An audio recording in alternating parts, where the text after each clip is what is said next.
იქნება ახალი არჩევნები და იმ ახალ დიალოგში ჩვენ პარლამენტის წევრი გვია და სხვა ადამიანის პარლამენტის წევრი გვია. ეს არის სამწუხარო დიალოგი. მხარდაჭერა უზრუნველყოფთ. თქვენ გეცინებათ, მაგრამ უამრავი ადამიანი ნატანჯი და თქვენგან თუ ბრალდების ციხეში ზის და იტანჯება.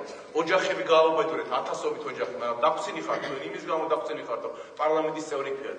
აი ეს კალენდარი შევქმნით, რომელიც ყველას გინახავთ ტელევიზიით თუ ხელში არ გჭერია. ეს არის 4 წლიანი კალენდარი. ეს არ არის სამთავრობო პროგრამა, რა თქმა უნდა. და სამთავრობო პროგრამაში არ გთხოვთ ბატონო ბიზინა, რომ ყველაფერი კონკრეტული ვადებით იყოს გაწერილი, თუნდაც თვეების დაზუსტებით. ეხლა ბატონ ბიძინას ეუბნება, რომ ჩვენ აი ამის გაკეთებას ვაპირებთ, თქვენ რა გააკეთეთ ერთი მითხარი, არ უნდა გთხოვნოდეს გია ბარამიძეს ვეკითხები. რა ხელით ამოვიტანა ეგ კალენდარი და რამ გაქნევინა საერთოდ მასეთი რამე იმ ადამიანზე, ვინც მართლა 100 მაგისთან კალენდარი ჩემ ქვეყანას აჩუქა. კალენდარი კი არა გაკეთებული საკუთე, თქვენ ფუხსელზე გაქვთ ყველაფერი დახატული.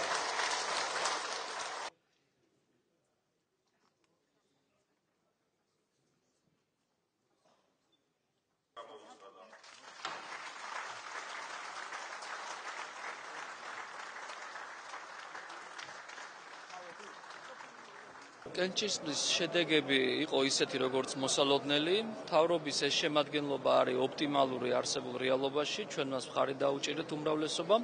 დარწმუნებული ვარ, რომ უახლოეს დროში, უпростоრად ხვალიდან უკვე საქართველოს მოსახლეობა ნელ-ნელა აღმოაჩენს იმ დაპირებების შესრულებას, რაც აქამდე იქნა გაცემული. ნახოთ 100 დღის თავზე როგორც წესი ხდება პირველი შედეგების გამომზეურება, დარწმუნებული ვარ, როცა ეს დრო მოვა, ბევრი სიახლე იქნება იმ დროისთვის განხორციელებული. თითქმის 9 წელიწადი მათ ჰქონდათ ხელთ სახელმწიფოს მართვის ყველა სადავე.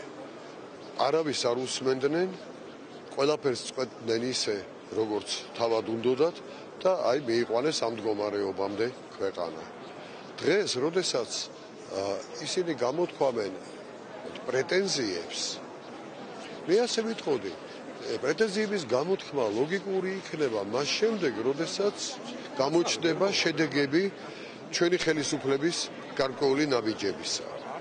დღეს შეიძლება ილაპარაკონ იმაზე, რომ თქვა რაღაცა მიმართულება აი ამ პროგრამაში მათ მიუღებლად მიაჩნიათ. მაგრამ დღეს როდესაც აცხადებენ, რომ სად არის თქვენი დაპირებები, რატომ არ არის შესრულებული ეს დაპირებები, რამდენ ხანში გაკეთდება ყველაფერი ეს, აქ არანაირი ლოგიკა არ არის სამოქმედებაში. ეს არის ძახილი მხოლოდ ძახილისთვის. მუდმივად გვესმის, რომ ჩვენ უნდა გავაგრძელოთ ის ძალიან კარგი კურსი, რომელსაც ისინი ახორციელებდნენ. და მე დავუსვი შეკითხვა, რომ კარგად დაფიქრდნენ, რისკენ მოგვიწოდებენ, რომელი კურსის გაგრძელებისკენ. იმ კურსისა, რომელსაც ისინი ახორციელებდნენ მართლმსაჯულების სისტემაში, იმ კურსისა, რომელსაც ისინი ახორციელებდნენ პოლიტიკური ოპოზიციის მიმართ, იმ კურსისა, რომელსაც ისინი ახორციელებდნენ ციხეებში. ამ კურსის გაგრძელებისკენ მოგვიწოდებენ? აი ეს არის ჩვენი მთავარი შეკითხვა. და მათ არ აქვს მორალური უფლება, მორალი გვიკითხონ. მორალის კითხვის უფლება ზნეობრივ ადამიანებს აქვს. და არა იმათ, ვინც წლების განმავლობაში თვითონ შადიოდა, ან თვალს ხუჭავდა, ან ხელს უწყობდა დანაშაულის ჩადენას. და მე ვუთხარი, მათ უმცირესობაში დღეს ზის ადამიანი, რომელიც ამოცნობილია იმ კადრებზე, იმ საზარელ კადრებზე, რაც ციხეებში წამებას ეხებოდა. მე ვსაუბრობ კახა ბუცხრიკიძეზე, თერჯოლის მაჟორიტარ დეპუტატზე ნაციონალურ მოძრაობიდან, რომელიც იმ ამაზრზენ კადრებში ჩანს. საჭირო მოისინჯოს პირველი რეაქცია აფხაზურ და ოსურ მხარეებისა, რა ქვია, რა მოლოდინები აქვთ, რას ფიქრობენ ჩვენზე, რა შიშები აქვთ, რათა გათვალისწინებული იყოს, ხო? ამდენ ხანს ძველ ხელისუფლებას არადარდებდა აფხაზურ და ოსურ მხარეების პოზიცია და პირიქით, რისიც მათ ეშინოდათ იმას იმ შიშს უმყარებდნენ მუდმივად. დღეს ახლად არჩეულმა პარლამენტმა მიიღო პირველი მნიშვნელოვანი გადაწყვეტილება. ჩვენ დობა გამოუცხადეთ ახალ მთავრობას და მის სამოქმედო პროგრამას. და ბატონი ბიძინა ივანიშვილის ხელმძღვანელობით ახალი მთავრობა ამ წუთიდან არის უკვე უფლებამოსილი შეუდგეს საქმიანობას და სრულად აიღოს პასუხისმგებლობა ქვეყნის მართვაზე. საქართველოს პარლამენტმა თავისი მოვალეობა პირნათლად შეასრულა, 2-3 დღის განმავლობაში იყო განხილვები, მინისტრების კანდიდატებთან შეხვედრები, ასე რომ დღეიდან მთავრობა არის სრულად უფლებამოსილი. ამასობაში პარლამენტი გააგრძელებს საქმიანობას, ჩვენ გვაქვს უამრავი კანონპროექტების შესაქმნელი, განსახილველი გვაქვს მომავალი წლის ბიუჯეტი და გადავდივართ სამუშაო რეჟიმში. პარლამენტის პლენარული სხდომები მომავალ კვირას არ ჩატარდება, მომავალი კვირა არის საკომიტეტო მუშაობა და პარლამენტის წევრების შეხვედრები ამორჩევლებთან, აი იმის იქით კვირას კი გვექნება უკვე სერიოზული მუშაობა პლენარულ სხდომაზე და გადაწყვეტილებების მიღება.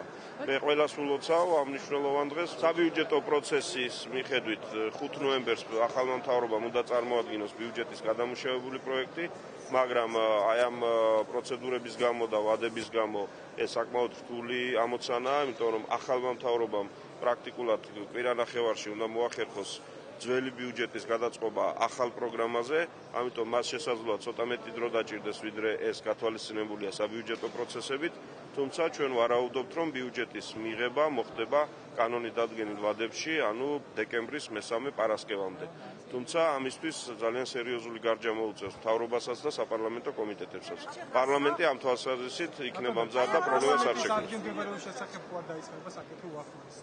უახლოეს დღეების ამოცანა კომიტეტების უკვე მუშამდგომარეობაში გადაყვანა, უახლოეს დღეებში ჩვენ ამ შენობაში სამუშაო პირობების გაუმჯობესებაზე ვიფიქრებთ, იმიტომ რომ იცით პრობლემები ბევრია, მაგრამ ეს მუშაობაში ხელს არ შეგვიშლის. რაც შეეხება პარლამენტის ადგილმდებარეობის საკითხს, ეს ცოტა უფრო მომავლის საქმეა.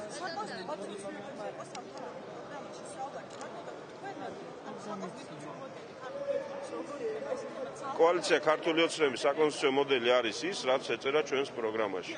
ესაა საპარლამენტო მმართველობა, პარლამენტის და მთავრობის სერიოზული როლით, საკმაოდ მნიშვნელოვანი ფუნქციების მქონე პრეზიდენტით და ჩვენ ამის ერთგული ვართ. ასე რომ საკონსტიტუციო საკითხებზე ჩვენ მსჯელობას ალბათ უფრო დეკემბრის განმავლობაში დავიწყებთ. მანამდე მოსალოდნელი არ არის.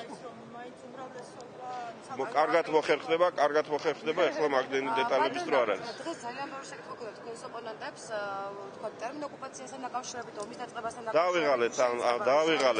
დავიღალეთ ამ თამაშებით. ახლა ოკუპაცია შუბზე ხარ დავიწერთ ჩვენ, რომ საქართველოს ტერიტორიის დაახლოებით 1/3 არის ოკუპირებული რუსეთისგან. კიდევ ვერ გაიგო ვინმე ბარამიძემ, ციკლაურმა, ოჩიაურმა, არ ვიცი. კიდევ ვინ ვერ გაიგო ეს ამბავი. ვიფიქრებოდი ბატონი პრემიერ-მინისტრობის კანდიდატს